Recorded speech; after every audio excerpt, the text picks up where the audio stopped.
Selamat pagi teman-teman kerabat semua, semoga selalu dalam keadaan sehat walafiat beserta semua keluarga. Berjumpa kembali dengan konten sekali ini olahraga dengan melakukan senam Dwi Usia. Pengertian Dwi Usia, Dwi adalah dua, Usia adalah 50 tahun ke bawah, termasuk juga 50 tahun ke atas. Nah, senam ini saya rangkai, gunanya hanya untuk berbagi pengalaman, memberikan motivasi terhadap terutama kepada teman-teman yang merasa berlanjut usia. Jadi paling tidak otot kita dari pagi ataupun sore hari akan dapat saja bergerak untuk mengelastistaskan, dan juga aktivitas yang kita lakukan nanti itu adalah harapannya berjalan dengan lancar. Nah, untuk itu mari kita coba untuk pemanasan sedikit saja atau sebentar sebelum melakukan gerakan tersebut. Teman-teman dapat melakukan pemanasan sesuai dengan keinginannya. Yang penting terutama adalah jangka-jangka lutut, terutama otot yang ada di lutut, bisa juga otot yang ada di lengan. Kita bisa bergerak ke sana ke sini dulu untuk mondar-mandir senyamannya apa yang kita dapat lakukan. Nah, pengambilan gambar ini tanggal 2 Oktober 22 pada jam 9 pagi. Nah, kebetulan sebentar setelah jam 11 saya ada acara. Dengan pengaturan waktu saya berusaha olahraga yang maksimal 10 menit, rasanya sudah cukup, bisa lanjut. Kembali kita melakukan gerakan, dan apa yang teman-teman perhatikan, gerakan ini sering saya lakukan untuk gerakan pinggang, termasuk juga gerakan yang ada pada otot lainnya, baik dari paha, betis, serta organ yang lain.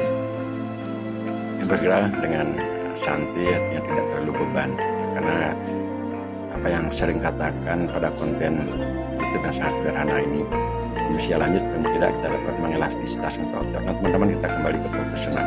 Setiap melakukan gerakan yang akan saya peragakan ini, jadi posisi ataupun peran daripada pinggang, pinggul, lengan itu sama sekali tidak boleh diabaikan. Sedikit gerakan yang kita lakukan tersebut merupakan rangkaian dari satu gerakan ke gerakan yang lain. Nah, sekarang kita akan mencoba untuk melakukan ke arah kiri tanpa bertenaga, hanya dengan menggunakan perasaan dan perhatikan gerakan pada pinggang, pinggul, termasuk juga tumit di bawah.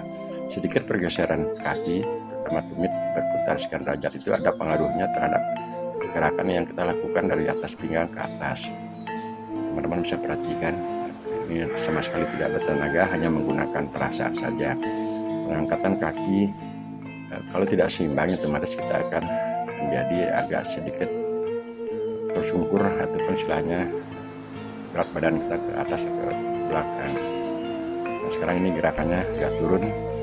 Nah, cukup bagi yang mengatakan saya sudah usia 50, mengatakan usia 60, melakukan gerakan meluruskan kaki seperti peragaan tadi itu yang mungkin belum terbiasa, ya mungkin cukup berat. Sekarang gerakan saya lakukan di bawah juga tanpa bertenaga, dan sengaja kita gerakan semuanya dengan gerakan pelan dan lebih tertata daripada narasi yang saya bawakan ini.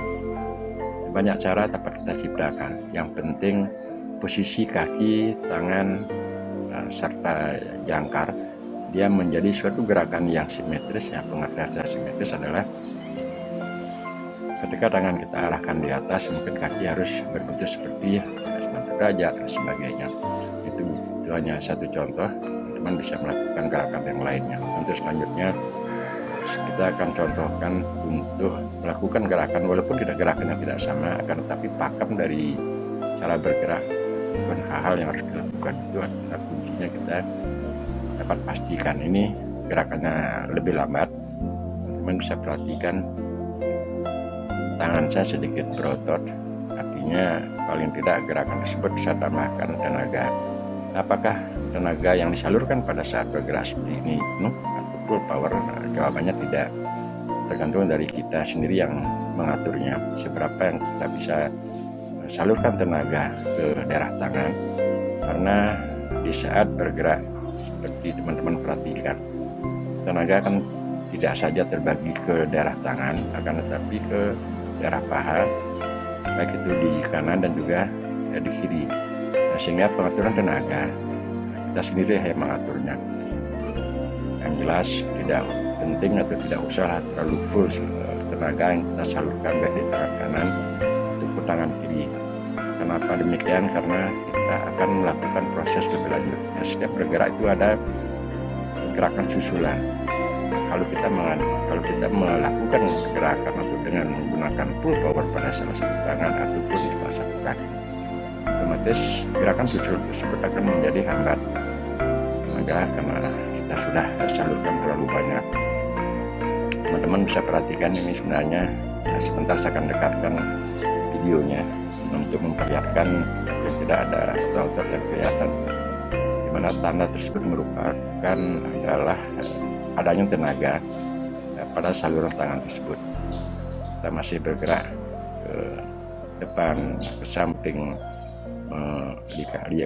melikukan sedikit tubuh. Itu otot pada lengan sedikit kelihatan berotot dari kejauhan, karena tentu sekali lagi karena ada penambahan tenaga.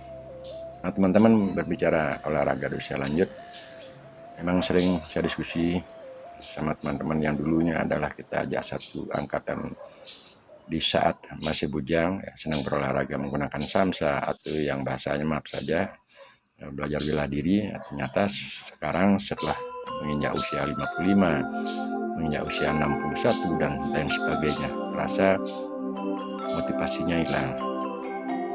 Ya, kenapa? Karena pola-pola dalam melakukan gerakan kurang tertata, ataupun mindset cara kita berpikir berolahraga di usia lanjut dengan berolahraga di usia muda pasti harus dibedakan.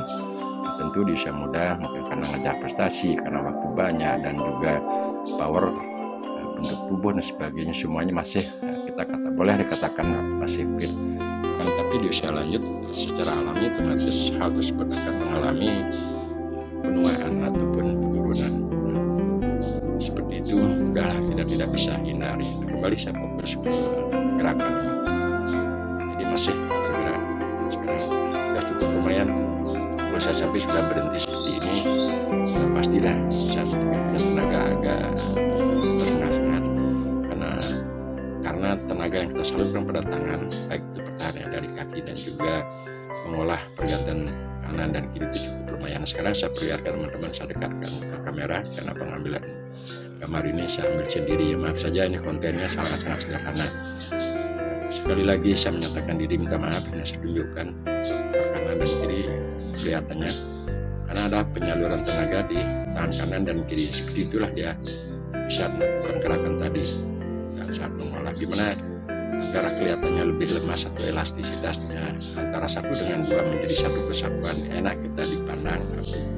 Terutama kita membawakannya adalah bisa akan melakukan gerakan liuk di kaliku tubuh, termasuk juga gerakan tangan tersebut. Ya, otomatis tenaga yang kita salurkan satu kita kurangi, artinya bukan dengan full tenaga kan, tapi ada gerak-gerakan pakam di saat kita berhenti, di saat kita jeda sedikit, itulah full power yang kita lakukan, sehingga ada teknik ataupun ada satu pola bisa menyalurkan tenaga kapan terlalu besar, kapan kita melakukan gerakan untuk menyalurkan tangan kanan dan kiri itu tenaga kita sedikit. Sekarang saya kembali berikan kita memperagakan contohnya dengan gerak-gerakan seperti sekarang, karena fokus kita adalah tenaga pada tangan kanan dan kiri di saat menyalurkan ke organ tersebut. Tentu pakem antara gerakan pinggang, pinggul, tumit di bawah tersebut tidak boleh dilupakan. Artinya bukan kita harus fokus sekali di daerah tenaga tangan kanan dan kiri. Dan konten-konten yang saya buat teman-teman, ada beberapa video yang telah saya post setelah melakukan olahraga tersebut. Saya berusaha untuk menambahkan ya paling setengah menit gerakan seperti sekarang ini, ya, dengan kaki dijinjit dan menarik napas sedikit saja, tahan di dada, kemudian dikeluarkan dengan menjulurkan tangan ke depan. Nanti teman-teman bisa perhatikan ini gerakannya, ada gerakan lambat, ada gerakan cepat. Otomatis gerakan pada saat ini di gerakan lambat itu adalah pengumpul tenaga kita salurkan keluar. Walaupun ada tenaga yang kita olah seperti penahanan sedikit, itu powernya sedikit, artinya tidak terlalu banyak lah, tidak terlalu besar power yang kita tahan pada daerah dada ataupun perut setelah itu baru kita salurkan. Nah, gerakannya ini adalah gerakan yang bertenaga. Nah, semoga teman-teman dapat terinspirasi ataupun bergerak. Yang penting dibangun pagi. Kembali saya akan dekatkan dengan saya ukur waktu ya, sekitar 8 menit sudah kelihatannya atau pada lengan, termasuk juga keringat masih muncul. Baju yang saya gunakan di dalam ini di depan dada, aduh, berkeringat di dada, termasuk juga di punggung, cukup saya rasakan. Inilah inisiatif ataupun hal konten yang saya buat dengan sangat sederhana, pengambilan video dan gambar juga sendiri. Terima kasih teman-teman, salam sehat, salam sejahtera untuk keluarga semua. Sampai berjumpa di kesempatan selanjutnya.